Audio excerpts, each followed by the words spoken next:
Well, I'm starting kind of from the back end of this presentation here today. You want to know about my experiences in World War II probably and so on, but what I'm going to start out with is an honor that I received last summer. I was able to go back to Washington, D.C. to look at they call it the Jewel of the Mall, the World War II Memorial that was built back there.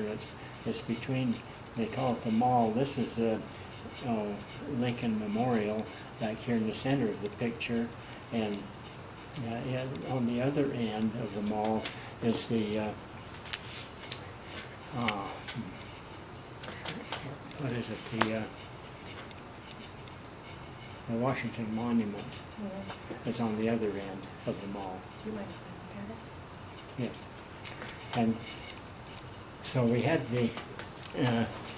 there was a group here got together last year to make it possible for some of us World War II veterans to go back and visit this. And this is a little placard showing the Utah Honor Flight, they called it, honoring all who served in World War II. And I have a few newspaper articles right here. This is an outpouring of emotion, that's called it. This is one of the local newspaper reports we got from the Spectrum in St. George. And you notice most of the gentlemen are in wheelchairs. They required us all to have a wheelchair, whether we needed it or not, because, you know, at this advanced age, it's hard for me to say that, you know, why you never know when a person's going to have a problem, you know, a physical problem, and so they wanted everyone to have a wheelchair to be able to get around. And for the guardian that we had, each person had to have a guardian to go with them who would be capable of lifting the individual if they should have a problem, you know. And then also they would consider that the guardians would help all of the others, would pool together to help all the others. Mm-hmm. And we were on tour buses. We started out in St. George and went to Las Vegas the first night on a nice big tour bus. And of course the guardians, they helped everyone get on the bus, and the wheelchairs get all stashed in the luggage compartment, you know, under the bus and everything like that. And then when we arrived in Baltimore, Maryland, on the other end of the flight from Las Vegas, so there was some really nice tour buses picked us up there, and they toured us around a lot of the Washington, D.C. area, some of the most important sites and famous sites and stuff like that. And then this particular picture right here, why I'm sitting right there. I have the tan pants on. I wore these same tan pants that I have on now there, but that's a picture of me. And when I took the wheelchair, we'd all travel in a group. I would push the wheelchair like a shopping cart, put my luggage in the wheelchair, and I would push it. I wasn't going to get caught with anyone pushing me around in a wheelchair. It was just their regulations. Seemed like a funny one, but they had their reasons. And then we stayed in a group so that no one would get lost, because the tour guides were responsible for everyone there. And so they said here last year, I think it was, there was one gentleman disappeared, and they hunted all over for him. They finally found him, you know, trying to get into the White House. Wow. To see the president, I guess. And so we were not supposed to leave the group because it could cause a lot of stress and consternation if someone disappeared. So we actually didn't go to the White House. It was not a political tour. It was just strictly a historical tour. And so they took us around the tour bus on several places in the afternoon after we arrived there. First I'm going to go back to Las Vegas. When we all got off the bus, we went into the airport while we moved together as a group through the airport to go to where we would get on our planes. Well, first we stayed in a hotel before we boarded the planes. We stayed in a hotel in Las Vegas, in the Luxor Hotel, I think the nicest one in the whole city. And then the next morning when we went to get on the planes, as we went down in the airport, why, everyone there just moved to one side, and we walked through, and all the vendors in the little stores and stuff there, no one was buying any of their products. They all come out, and everyone applauded us as we went by. Hi, honey. Hi. And as we went through and thanked us for our service, and got a few hugs once in a while for giving our service. And we got back to Baltimore, Maryland, which is close to Washington, D.C., and there, well, it was the same thing. Everyone just honored us and applauded us and thanked us for our service. And the same thing happened. We stayed overnight back there in a nice hotel, and then the next day, as we came back in our airplanes to go to the airport, it was the same thing. We just received the great honor and appreciation from the people that we met. This is one of the pictures right here that was taken, and the smallest person in the background there, that's my son Robert, who was he was my guardian. He had to get in the picture back there, one of the pictures that they took. He had a bunch of pictures that I don't have access to. He had a bunch of them on their TV, you know. He put some on, a bunch on Facebook too and stuff like that, but I'm not a Facebook person, so I don't have those.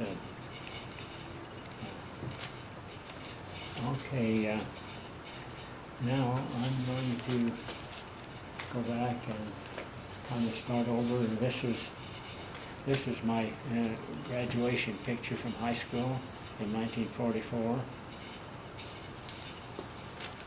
And so I had this kind of a normal Hurricane High School experience. You know, we were from a small town, and we lived quite a ways away from school. We didn't have any school lunches to start with, and we would go home for school. We'd have an hour off for lunch at noon. And I lived out in the west end of town, just a mile from the school, and so I'd walk home for lunch. Sometimes I'd run, and so we got our exercise that way.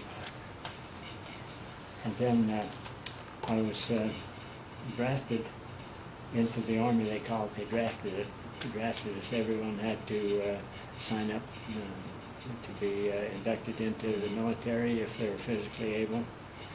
Or no other problems, you know, that would prevent them. And so in April of the 1944, we went to Salt Lake City to Fort Douglas, the military post in Salt Lake City, for a pre-induction physical examination. Then we came back and finished high school.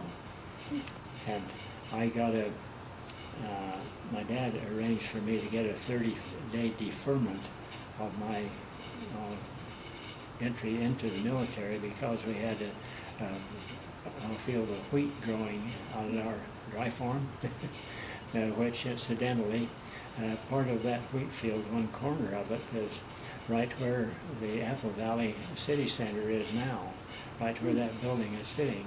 In 1944, I harvested a field of wheat off from that field, right where that building's sitting now. We had about 80 acres of wheat growing there, 80 to 100 acres, and so I was able to harvest that wheat because food was important to the war effort and everything else. Then I went in 30 days later. And so to start out with, I I was able to sign up for the Navy. I thought that's nice. You've always got a clean bed to sleep in, you know, when you're in the Navy. But when I went back a month late, they said, "Oh, I'm sorry, the Navy's all full today." Says, "But you could join the Marine Corps if you like. There's some openings there." And I said, "No, I don't think so." I thought they were too mean and too rough for me. And so I'll just go into the regular Army, which I did, and took my basic training in Texas, called Fort Walters, Texas, just outside of Fort Worth. Camp Walters, just outside of Fort Worth, and area there in Texas. And when we were about finished with the training, why the paratroop recruiters came around and gave us an opportunity to try out for the paratroopers. And I said, no, not me. They're too much like the Marine Corps. And so I think out of 100 guys, there's only 2 of us stayed in the barracks and wrote letters or read books or something, while all the rest were out trying out. And out of about 1,000 of them, they selected about 4 or 5 guys, you know, to go to the paratroops. And so then after our training was over, I got home on Christmas night, about midnight, here to Hurricane. And I had 10 days to stay home, and then I would report back to California for shipment over into the Pacific Ocean, and an assignment over there as an infantry replacement soldier. And so in California we got just a little more advanced training for a week there, and then went on over to the Pacific. And it took 30 days to get from San Francisco. We went kind of south over close to Australia and by New Guinea Island, and then let's see, by Hollandia, New Guinea. We stopped there overnight, and then we proceeded on up to the Philippine Islands. And the fighting was over with in the New Guinea area by the time I got there, and it was going strong in the Philippine Islands at that time. And so we landed, our ship got in the beach there by Leyte Island, and I'm trying to remember the name of the town there. It's the largest one on the island, Leyte. But we stayed there for a week or so, waiting for an assignment. And while I was there one night, there was we'd gone to bed about 10 o'clock, and we were in tents that they had set up with some palm trees, coconut trees scattered around, and in the middle of a square ground where they used to grow rice, little rice paddies, but they were all dried up. And there weren't very many of us, and it was quite a big tent, just a few of us there. Well, the next morning after I was there, some of the guys were talking about an airplane, and I thought, oh, I wonder what they're talking about. Well, have you ever heard of an airplane strafing before? Do you know what a strafing is from an airplane? Mainly the fighter planes, they have machine guns mounted on the front of their airplane, and they fly down toward a target on the ground, or some way, like trucks or stuff on the ground, or people on the ground, and they open up those machine guns and shoot at everything they can to cause all the damage they can.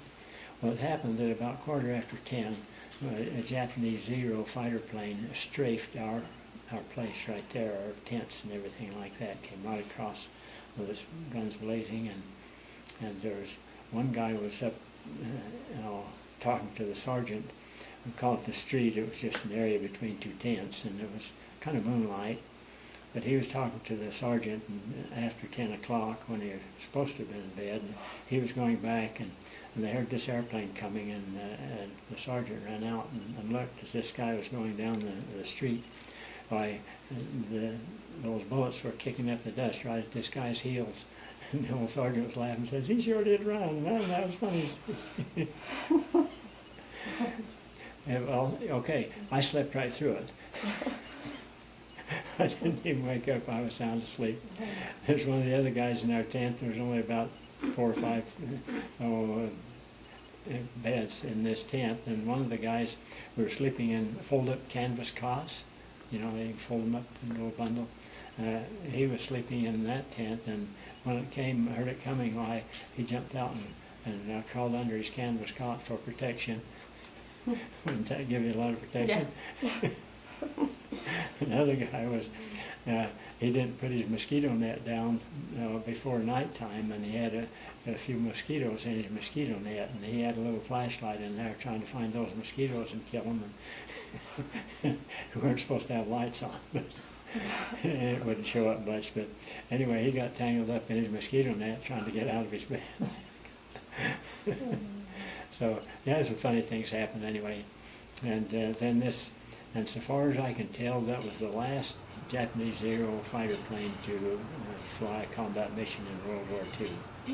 It was the very last of them. We had most of them all destroyed and shot down by the time we got there. And they said this guy flew on down the beach a little ways and over quite a few coconut trees, and some other people camped down farther, other guys. So they heard him coming, and this one soldier, he was out there, he had a machine gun that took normally three guys to operate, one guy to shoot it and one to put the bullets in, and so on.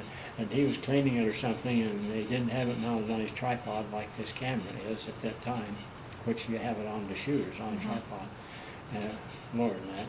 He, anyway, he had that gun there, and he heard that plane coming, and he just, he was sitting on the ground. He just turned around like that. When it came over, he kind of pointed up a little bit and pulled the trigger, and they said he shot it down. Wow. So that was reverse action. That airplane was going to try some problems. I think he dropped a small bomb on an airstrip we had back up a little ways before he got down to us, and then was going to see if he could shoot a few of us on him before he went back home. Okay, after about 10 days there, why they sent us a group of us up to Luzon Island, the main island in Japan, where in the Philippine Islands, where Manila, the capital, is located. We went around on the back side of the island at a place called Lingayen Gulf, and it had some terrific Navy battles between the U.S. and the Japanese in what they call the China Sea out behind there, and we were able to do them a lot of damage in a decisive battle that we had won. But the Japanese, you see, had occupied the Philippine Islands. Have you heard of the Bataan Death March before? That was, our forces were all surrounded by the Japanese, what few were left, and we were on a kind of a peninsula, Bataan, that kind of stuck out in the Manila Bay, where a lot of our ships were based and so on. But the Japanese had invaded, and General MacArthur had left by submarine when we had to surrender there. We didn't have enough forces to fight anymore, and all out of ammunition and everything like that. So anyway, this Bataan Death March, the guys that were captured there, they marched them about 60 miles without any food or water or stopping or anything like that. And quite a few died on the way, and a lot of the rest of them, they got very little food, and they were treated very badly. We had a neighbor here in Hurricane. This lady's brother was on that march, and he was over 6 feet tall and weighed about 220 pounds when he started out. He only weighed about 80 or 90 pounds when he was finally rescued. I mean, you're almost that heavy, aren't you? Not quite.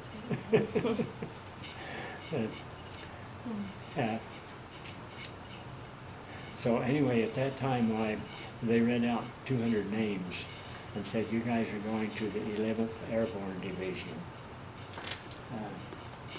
See if I've got a picture here someplace.